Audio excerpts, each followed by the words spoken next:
राजस्थान कांग्रेस में पहले से ही है सिर्फ उटव्वल और राजस्थान बीजेपी की लीडरशिप क्राइसिस की भी है भयंकर भयंकर व्यथा। और ऐसे में राजस्थान में जो पार्टी एकमात्र पार्टी स्टेबल है, जिसका लीडर स्टेबल है, जिसकी लोकप्रियता बढ़ती जा रही है, जिसकी स्ट्रेंथ बढ़ती जा रही है, जिसकी कहीं ना कहीं लोगों में अहमियत पकड़ और निर्णय लेने की क्षमता में लोग जिनका लोहा मानते हैं, वो केवल और केवल हनुमान बेनीवाल है। ऐसे में सवाल ये उठता है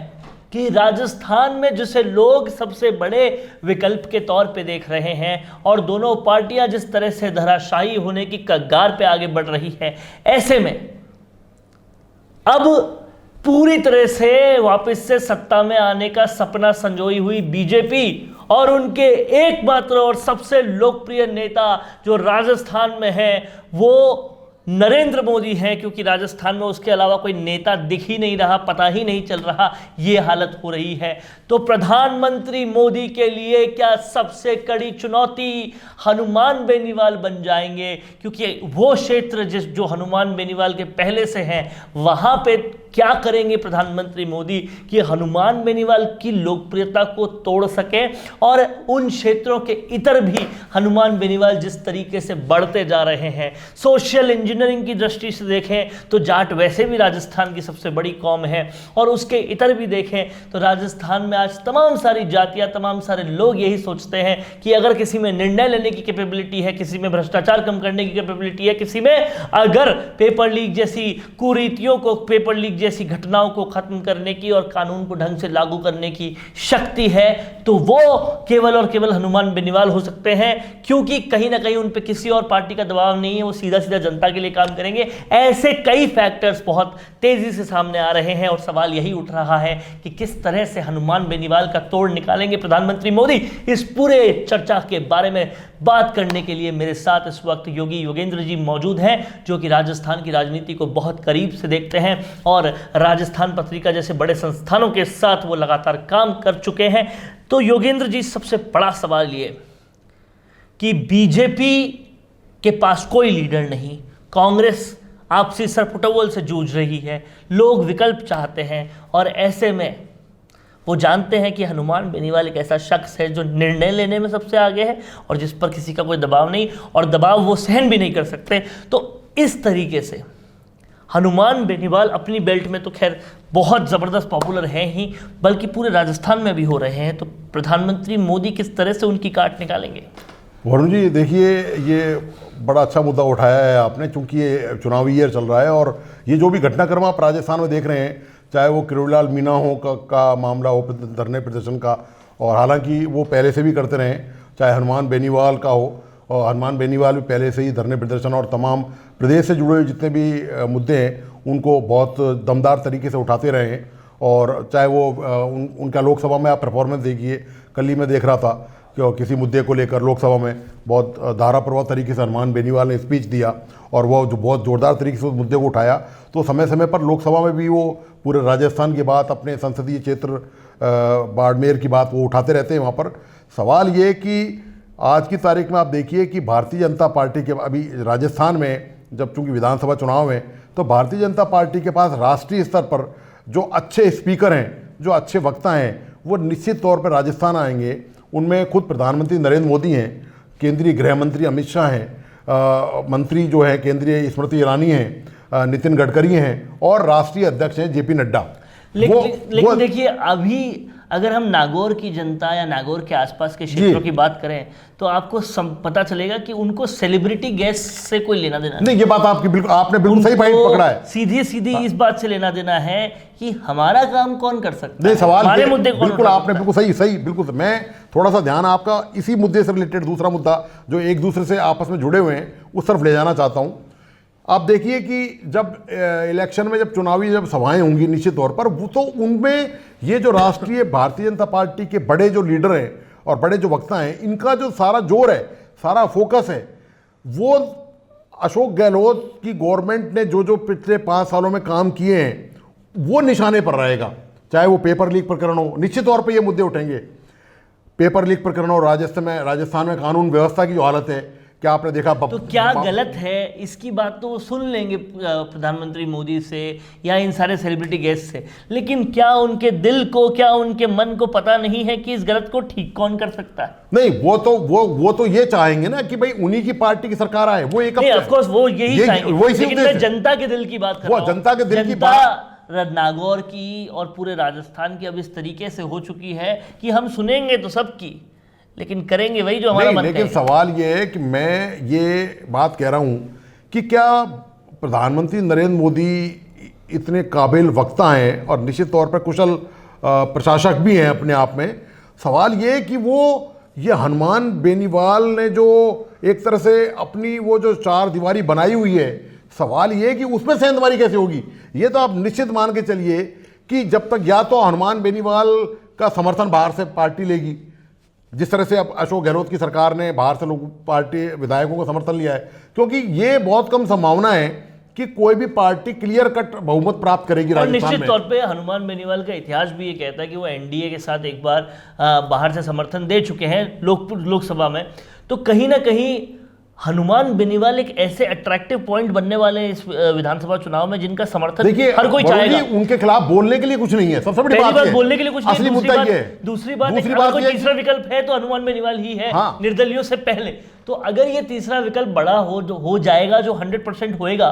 तो वो अगर बड़ा हो जाता है तो हर कोई उनको अपनी तरफ। आपको पिछली दफा भी याद होगा कि कांग्रेस ने भी उनको अपने पास लेने के लिए पूरी कवायद की थी, लेकिन आखिरकार वो बीजेपी के पास चले गए। और वो कोई लालच में उनको किसी तरह का प्रलोभन देकर, लालच देकर, इन जनरल जो साधारणतः विधायक फंस जाते हैं, निर्दलीय ये जो क्षेत्रीय पार्टी के विधायक होते हैं, वो सरकार को समर्थन देने के लिए वो कहीं ना कहीं राजनीतिक फायदे उठाते रहते हैं। लेकिन बेनीवाल ने इस मामले में एक सिद्धांत कायम किया है, और वो मतलब वैसे सिद्धांतवादी हैं कि जो सामाजिक जागरूकता भी लेके आते हैं। मतलब ये नहीं समाज में कि कोई गलत चल रहा है तो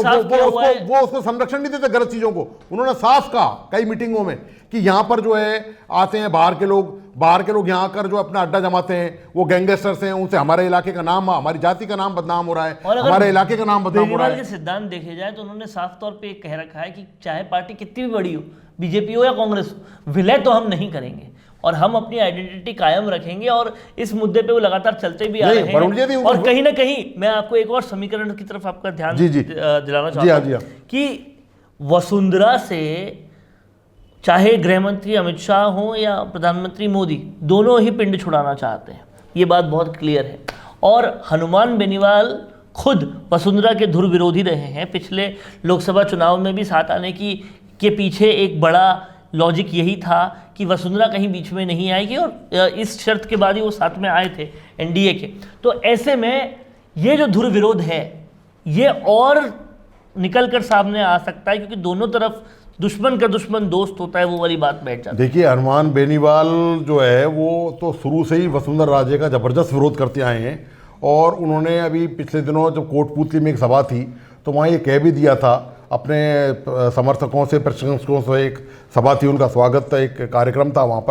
पर उन्होंने भाषण में कह दिया था कि अपने कार्यकर्ताओं को उन्होंने बताया कि मैंने वसुंधरा राजे को 7 समुंदर पार फेंक दिया। इसका मतलब साफ है कि उन्होंने पार्टी को इतना तगड़ा झटका दिया पिछले इलेक्शन में कि वसुंधरा राजे को जो है वो मतलब भारतीय जनता पार्टी को राजस्थान में विधानसभा चुनाव में हार का सामना करना पड़ा, और कांग्रेस आई और मुख्यमंत्री अशोक गहलोत बने और उन्होंने अपनी टीम तैयार करी। ये तो निश्चित है। और समीकरण एक और भी बहुत सटीक बैठता है कि हनुमान बेनीवाल और किरोड़ी लाल मीणा काफ़ी अच्छे मित्र हैं। ये आरएलपी की नहीं, लेकिन दिक्कत ये है कि किरोड़ी लाल मीणा के साथ प्रॉब्लम ये है कि वो भारतीय जनता, हनुमान बेनीवाल ने तो खुद की, हालांकि किरोड़ी लाल मीणा इतने ताकतवर हैं, वो चाहे तो अपने 10-5 विधायकों को वहाँ से जिता के ला सकते हैं यदि अपनी खुद की वो पार्टी बना लें, और हनुमान बेनीवाल से वो यदि हाथ मिला लें। और निश्चित तौर पर एक तीसरा धड़ा जो है सचिन पायलट की नाराजगी, उनके समर्थक, उनके विधायक उनके साथ हैं, ये तो आप निश्चित मान के चलिए। क्योंकि जब टिकट वितरण होगा तो जब सत्ता में बंटवारा नहीं हुआ, सचिन पायलट के साथ न्याय नहीं हो सका,